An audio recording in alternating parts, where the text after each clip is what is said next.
Welcome to the Predictable Revenue Podcast, where frontline sales leaders teach you how to build and scale an outbound sales team.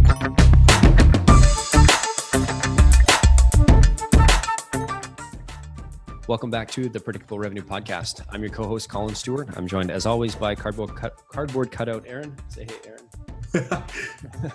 Today, we got a bit of a podcast YouTube crossover. We've got Morgan Ingram, or Morgan J. Ingram, as you might know him, from the SDR Chronicles on the podcast. Welcome. Thank you so much, Collin. Excited to be here. So today we're talking about a foundational structure when reaching out to personas. Talk to me about what that means and why we should be interested. Yeah, so it really comes down to every single organization has some type of structure for your success. Whether you like it or not, you have that. So when it comes to prospecting and outreach and messaging, sometimes there is no streamlined process. There is no structure for success. So what essentially we're going to talk about today throughout this episode is what are the steps that you need to take to have a foundational structure in order, like every time that you're reaching out to an account, that prospect sees, okay, this is someone who actually researched on me, profiled me in the right way, so it prompts a response. And so that's what a foundational structure is. It allows for you to plug and play with any rep that you have based on their personality, based on who they are as a person, and see success across the board. And it's scalable as well. Cool. And so in this model, are you writing out all your personas and doing all this research with the SDRs? Do you deliver it to them? Talk to me about that process. Yeah, that's a great question. And so for me, and what we've taught, John has even talked about this as well, is having your most senior SDRs and then you as an SDR leader or a sales development director, VP of sales development, sitting down with your reps and then writing out those personas. And being like, what are the priorities of the personas? What are objections that you're facing? And why are they, you can even go to customer success if you want to take that extra step. Why are they even buying the solution in the first place? So once you find out that information, you now can have that as a streamlined process for every single rep that enters your organization. This is a question that I got asked and it made me think about it a little bit more. Is someone asked, okay, so would you have that same process with a new rep? Would you have them create their own priorities and their day-to-day in the life of the personas that they're reaching out to? And that's a no. I would not have a new rep that's coming in and who does no experience to start writing out all the priorities of someone who I'm reaching out to. That doesn't make sense. So what I would do is I'd give them that baseline that we came up with from the senior SDRs and from us as leadership team to give to that new SDR. And as they evolve, they can add more to what's already there. So it's a continuous development of figuring out what are the priorities, what are the pain points, what are the challenges of this person I'm reaching out to, so that when you reach out to them, you have a triggers that you can articulate to them so that they respond to you. Gotcha. I'm curious on the new SDR piece, because I've seen some companies use it as, hey, go write these personas as a training onboarding exercise. You got to go do the manual research so that you can, I agree with you that you shouldn't just get your SDRs to write your only personas. Yeah. I've seen some. So what does that balance look like for you? The balance between just the quantity and quality perspective? I think versus say onboarding them, like having them do the research as part of the onboarding process versus handing it down. Are you writing, you're delivering fully functional personas? Yeah. Right. Yeah, that's great. So I think the big thing is something that I did when I was a manager is I would bring all the new reps into one room and I'd whiteboard everything out. So here are the personas that you're going to go after. Here's the industries that you're going to be looking at. Here's some competitors that we have. Here's our space. This is what's going on. I think every single rep just needs to understand like what's happening. Mm-hmm. And I don't expect a new rep to come in and tell me all the different components of our product and our solution and the personas we're reaching out to. That's a lot to ask. So I don't expect that. Mm-hmm.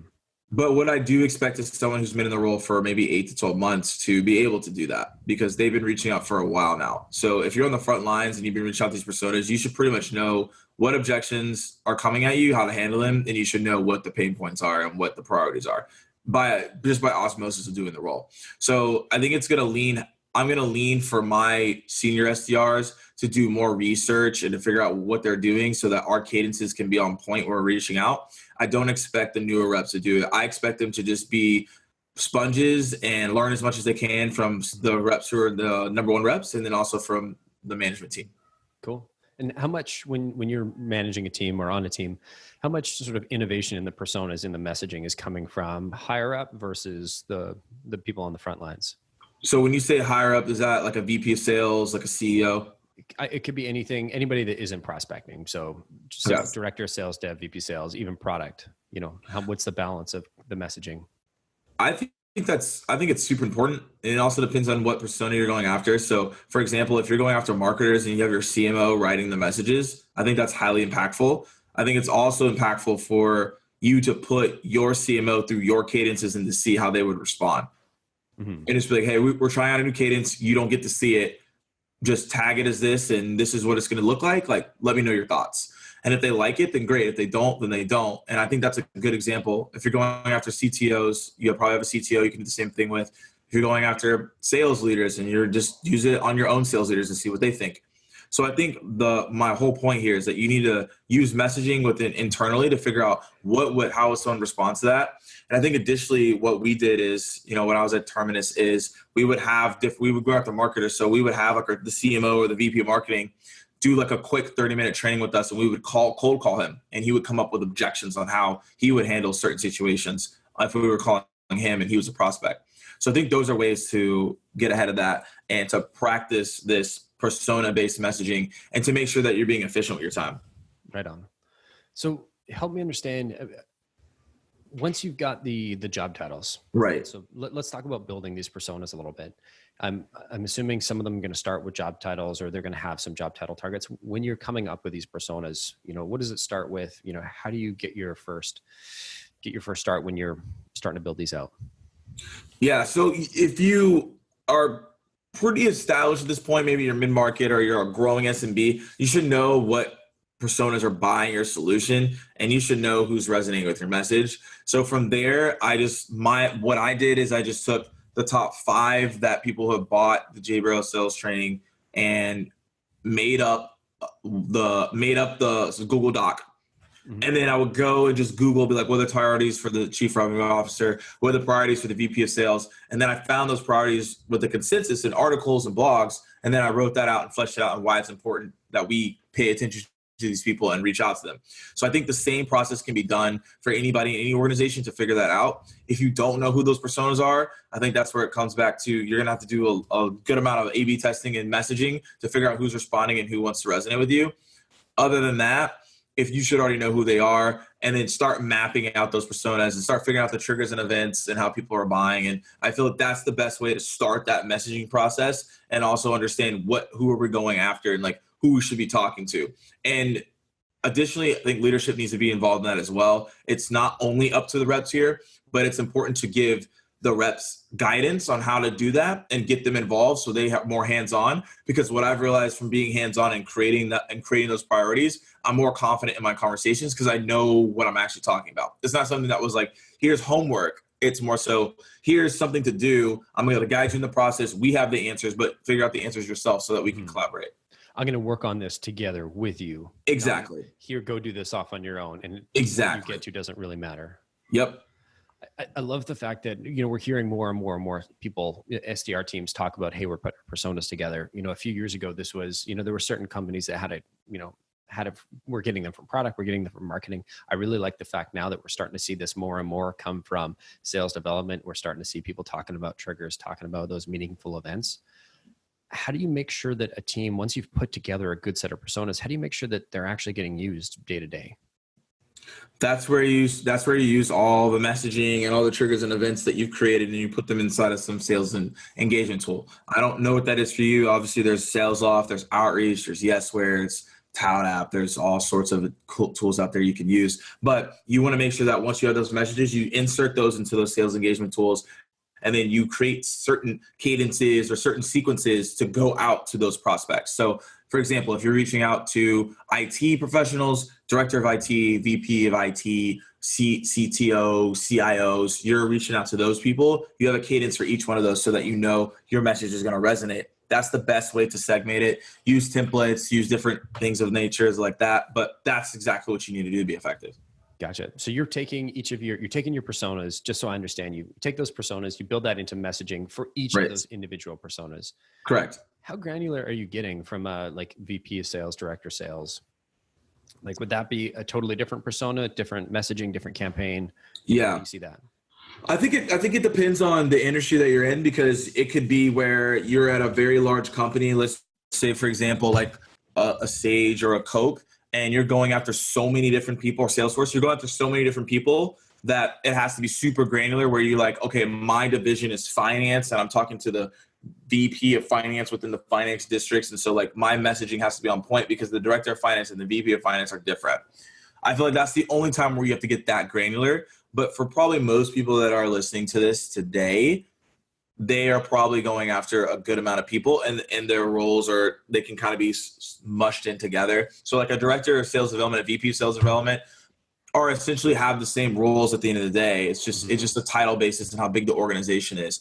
SDR manager is probably a little bit different, but again, it's the same agenda, same role. I think VP of sales, director of sales, maybe a little bit different, but in most companies, it's pretty much the same thing. So I just base my outreach on, I know that these job titles like a VP, a director of sales, SVP of sales, EVP of sales, RVP of sales, there's little differences, obviously, because the titles are different, but the whole overview of it is the same. So I treat it as that. I don't get super granular unless someone, again, is at a big organization where you have to go that granular. There's no need to go that deep if you don't have to go that deep. Gotcha. So it comes down to, if the pain is different, if the triggers are different, then it sort of warrants a different persona. Right. If you see it subtly in your customer success journey, where those little differences from a director of sales or VP of sales or the VP of marketing and director of marketing are different, then address it. But if it's not, then there's no need to. Gotcha. I love the sort of efficiency and clarity that this sort of process gives SDRs. Imagine you've seen tons of this, but for those listening that haven't tried this, just try watching, if there's an SDR team you can sit in on and just watch when SDR is going to add somebody new to one of their cadences or sequences or workflows or whatever it is in their engagement tool. Watch as they go and they go to add that individual, when they have a system like Morgan's talking about set up versus when they don't, right? When they do, it's that crisp, clean, boom, you're in the right, sequence. You're getting that personalized messaging. You're in, you're out, you're on to the next one.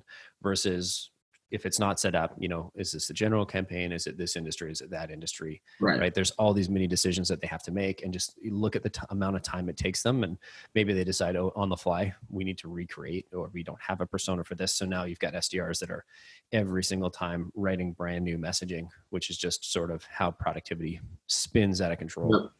Yep. 100%. Yeah. So I'm curious here, if an SDR is coming in, and they've got a bit of a playbook in place, do you still get them to go through all of this research, or are they just sort of accepting it as is and going from there? So they already have a playbook in place. Yeah. And you're saying, do they need to recreate the personas again? No. Would you get them to do some research themselves to gain that familiarity? I would. I think that if your playbook already has a couple plays in place, if you have your sequences, you have the things that you want to do, that's great. But I still feel like the SDR needs to give you a little bit of homework or reinforcement to make sure that they understand what they're talking about. Because anybody can be like, go read the playbook, and then they may or may not read it, and then they have gaps in their conversation, they have gaps, and they're not confident.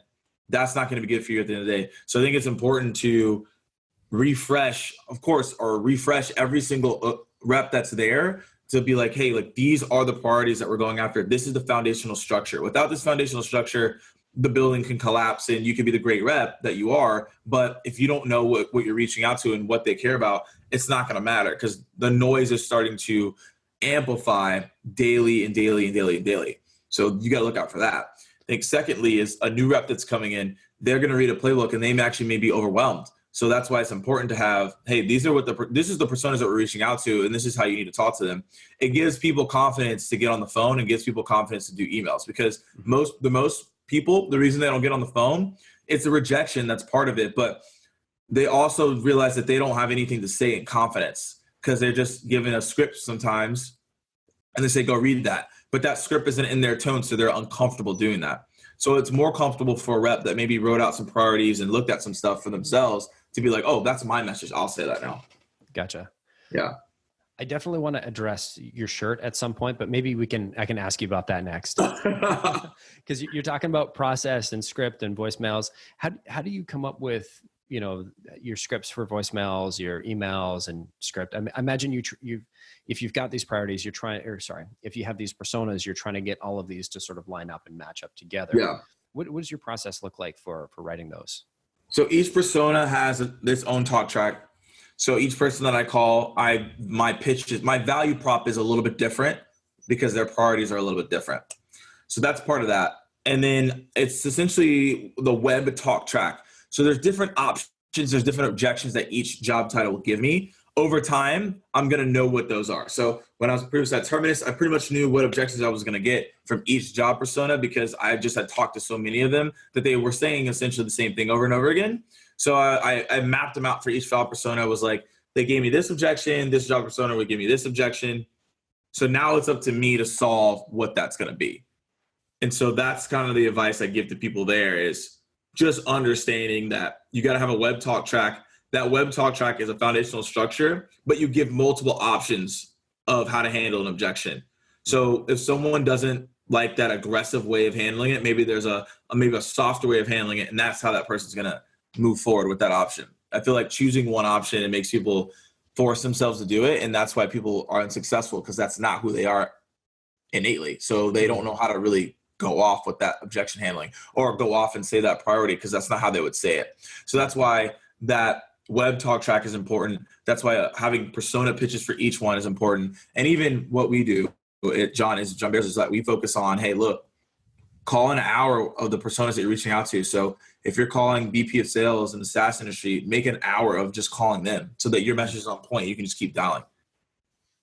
Yeah. So that you're not having to context switch between VP of sales, VP of marketing, VP of ops. It's like, it doesn't sound bad, but from a mental standpoint, it can be like, okay, what am I actually doing? Mm-hmm. It's just so easy to just get dialed in and not have to think about it. But if you're calling a different persona every time, I can imagine just trying to load all that into your brain and okay, I need to remember this types, I want to personalize this objection specifically for this individual. And that must just simplify it so much better for you. Yeah, that's exactly it. So since we're talking about, delivery, how do you in this talk track web of yours, how do you get a little bit more personalized? I don't imagine you're the kind of guy that just takes one template, you write it, in January, you're going to use that template for the rest of the year. Yeah. How do you make sure that stays fresh? How do you keep that? How do you personalize that to each of the prospects? So it comes down to A/B testing. So that's how I keep it fresh. That's how I'm keeping myself engaged. That's how you essentially as an SDR don't lose your mind and jump out a window. Because the thing is the job can become monotonous. You got the same message, the same talk track, you're talking to the same people, same objections. You're like, this is starting, I'm going to lose my mind. So that's why the A/B test comes into play. It allows you to have a different type of talk track. It allows you to have a different type of emails and messaging, adding in new messaging based on personas that you on priorities and personas that you already have. So that's what you have to really think about when it comes to not losing your mind and when it comes to finding out new messages to use. And the only way you're going to do that is through A/B testing. Mm-hmm. Can you give me some examples of some priorities or some things that you've used to sort of hyper personalize your emails? Yeah. So one is hiring SDRs. So from a JBarrows Sales Training standpoint, if someone's hiring SDRs, that means they're looking to onboard those SDRs. We help with onboarding training. So if I'll type in hiring SDRs on LinkedIn, I'll click content, and then boom, there's a ton of different things that you can screenshot and add on to someone and be like, hey, I see you're hiring SDRs. I think another one is job postings. Depending on who you're going after or what you're doing, this may or may not be applicable, but I see that they're hiring sales development people, or I see that they're hiring a lot of account executives, or just sales professionals in general. I now have context to be like, hey, I see you're hiring a lot of sales professionals, which can then lead into the event of you need training because you're hiring a ton of people. Another one that I see is if they have so if they worked at a previous company that we have done business with, mm-hmm. I'll use that as a trigger and event. Or if I see that they posted that they need, obviously if they need training, then obviously I'll message them there and be like, yo, I saw that you said you need training, let's talk. But those are the things to do. That's how I keep it applicable. And that's how I find my triggers and events. There's also LinkedIn summaries, LinkedIn bios you can look at. There's some nuggets in there. But those are the main things that I use to get in front of people. Gotcha. And so with I love the triggers. I love sort of the listening piece. You're watching LinkedIn, you're watching what they say, you're Right. looking out for their hiring. It's those triggers. It's that context. It just makes your message, your reaching, your reach out, your timing way more relevant. I want to pivot from email. Let's talk a little bit about phone calls. How does Morgan do his phone calls as an SDR? Yeah, so I got a powerful intro. So my intro is, hey, thanks for taking my call. Do you have a few moments?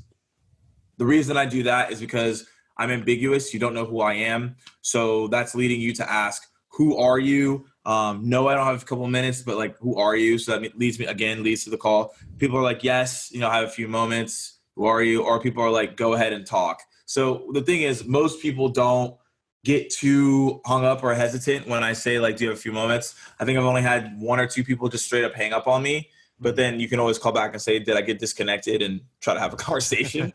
It doesn't, it works sometimes, and sometimes it doesn't. They're like, no, I really meant to hang up. But that, do I have a few moments, is how I handle it. And then from there, if they give me the go ahead, I go into the pitch. From the pitch, it's either going to be, that resonates with me, let's have a conversation, or no, we actually did some training like 3 months ago. And then I'll ask layering questions there to be like, okay, you did a training. Who'd you do it with?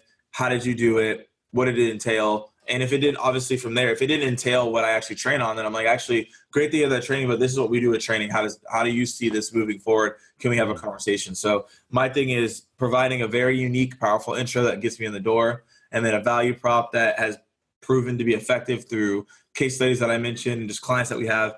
And then the next is, they're going to ask me, if they ask me a question again, I just get really deep with questioning and then try to move forward to the next step. Gotcha. How long are your calls as an SDR? Those intro calls there? 2, 3, 4, 5 minutes. They're not long. I try to make them super, super fast, because we're about to do a 20, 30-minute call anyways. So there's no reason for me to hop on for 20 minutes unless you have 20 minutes and you want to have the call right now. That's fine. But again, most of the SDRs can't run that call. I could run the call because I'm full sales cycle, but some people can't. So I think it's make your call. It's I think it's a Dare Grant saying, if he's from Sales Off, he's to work at Pardot, be brief, be brilliant, be gone. That's essentially what you want to do. Like, you don't need to hang out for 10 minutes and 20 minutes talking to the prospect. You could have to be in the best time ever, but you're wasting your time, you're wasting money, and you're wasting resources. So schedule a meeting, move on to the next step. 2, 3, 4, 5 minutes is the max I'm trying to talk to someone. And then it's like, hey, look, I got the information I needed, or you're talking about something that we don't even need to talk about right now. So like, I'm gonna schedule this meeting. So you just got to be very pointed with what you're trying to do. I don't imagine most people that you're reaching are walking around with 20, 30 minutes in their pocket, just ready to chat.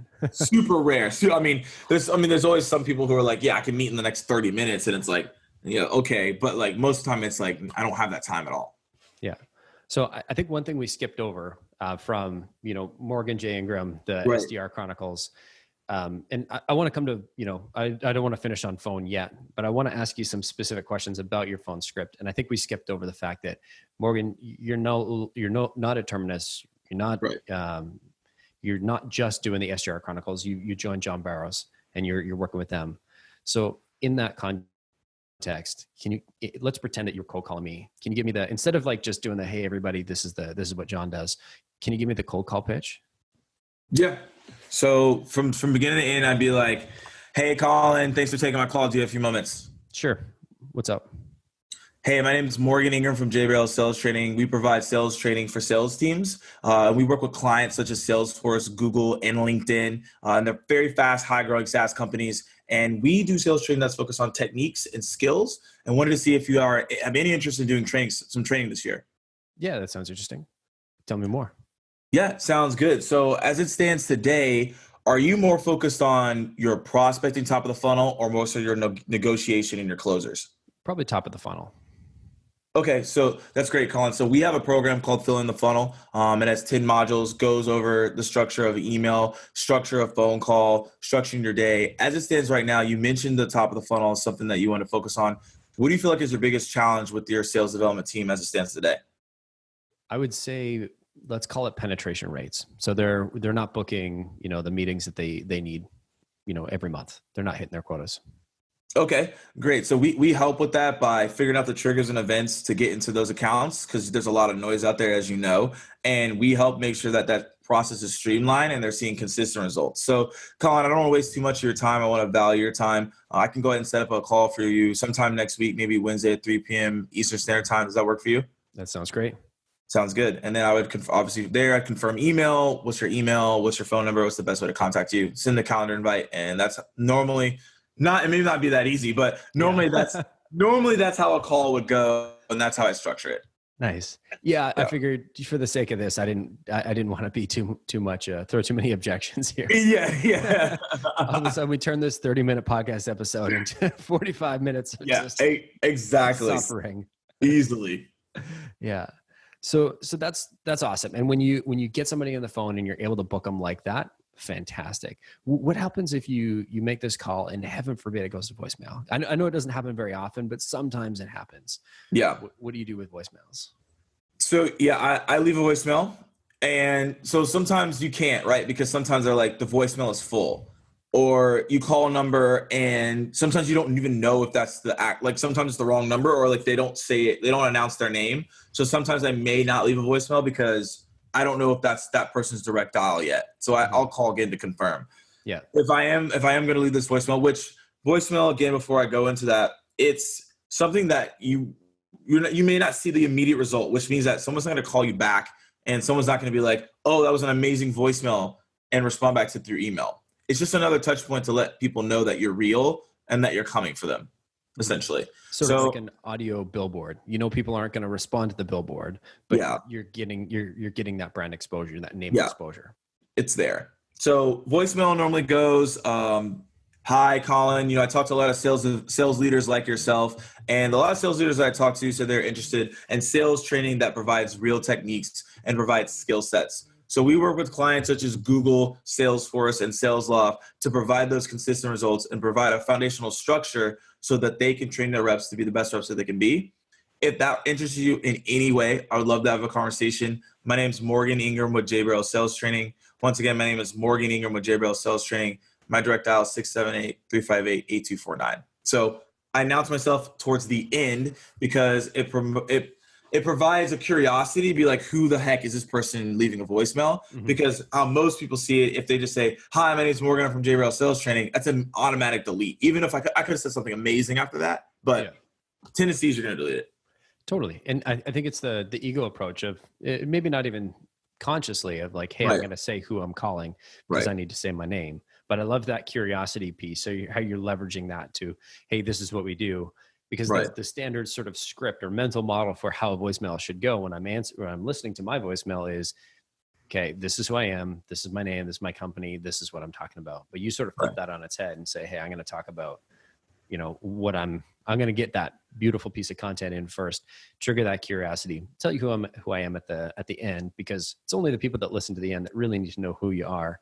Right. If anybody's hanging up, it doesn't really matter. Exactly. They're not listening. Exactly. Very cool. What are your thoughts on scripting that? Or not scripting that, sorry. Pre-recorded voicemails. Do you do that or do you customize everyone? I personally don't do pre-recorded voicemails. I don't have too many thoughts on it because I've never done it before, so I don't want to speak too much on it. And so I don't want to be like, no, don't do them. Mm-hmm. I know that people that do them, they see success. For me, the reason that I do leave that voicemail is because it's just, I'm in the moment and I want to do it and I want to be authentic. And it just allows me to go through my cadence of my voice and to sharpen my skills. That's why I leave the voicemail, because it helps me just when I actually get someone live on the phone, most people freeze up because they haven't talked all day. So they're like, I guess we do this. And then you fumble a call and you're like, dang, there's only one person I got today. So I personally don't like leaving the automated voicemail because I want to be able to talk before I actually get someone live on the phone. Because if I've left 5 voicemails, then I've trained myself to be prepared for the actual real phone call. Mm. And you're sitting there worrying, not that us adults are worrying about that, but I remember, when I was first getting into the game when I was 18, 19, making cold calls, I'm like, is my voice going to crack? Yeah.